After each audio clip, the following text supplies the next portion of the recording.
First milk తీసుకున్నాను. మిల్క్‌లోకి 2 spoons custard powder తీసుకున్నాను. దీన్ని బాగా మనం కలుపుకొని ఇలా ఉంచుకోవాలి. ఇది ఎక్కడ ఏం లేకుండా ఇలా పెట్టుకున్నాను పక్కన. నెక్స్ట్ కావాల్సిన ఫ్రూట్స్ తీసుకున్నాను. ఇప్పుడు కట్ చేయాలి. ఒక పక్కన వచ్చి మిల్క్ బాయిల్ చేస్తున్నాను.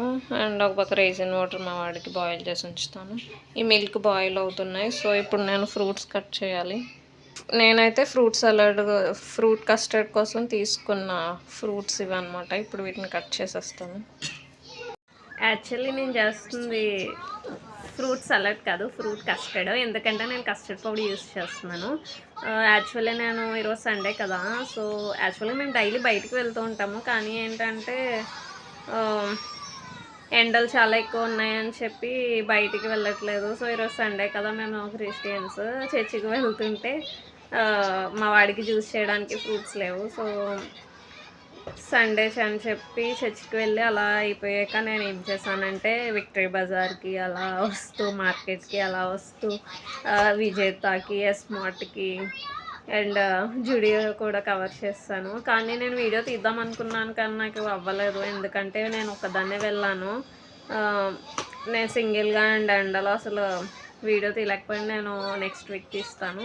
బాయిల్ అవుతున్న మిల్క్, ఆ మిల్క్లో నేను షుగర్ యాడ్ చేస్తున్నాను. మీ క్వాంటిటీ మీరెంత?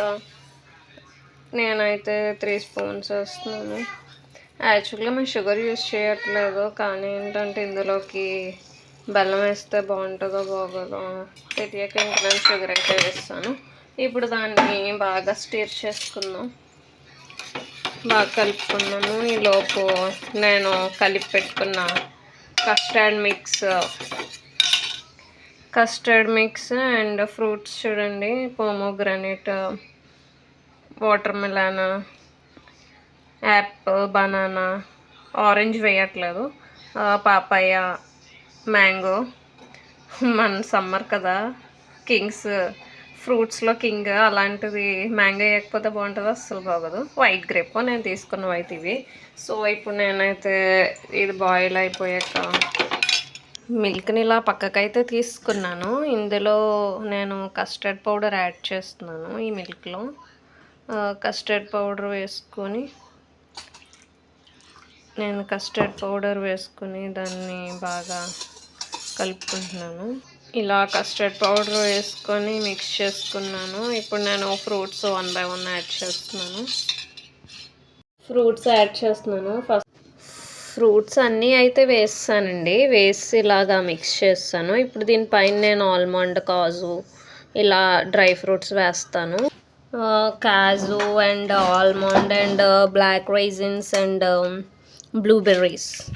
ఇప్పుడు దీన్ని నేను 1 hour ఫ్రిడ్జ్లో పెట్టేసాక తర్వాత తినేస్తాను. కొంచెం కూల్ అయ్యాక తినేస్తా. టేస్ట్ అయితే చాలా బాగుంటుంది. ఎందుకంటే ఇది నేను ఎవ్రీ ఇయర్ చేస్తూనే ఉంటాను. మీరు కూడా మీ పిల్లలకు కూడా పెట్టొచ్చు. మీరు కూడా ట్రై చేసేయండి. Bye bye. Subscribe my channel. Thank you.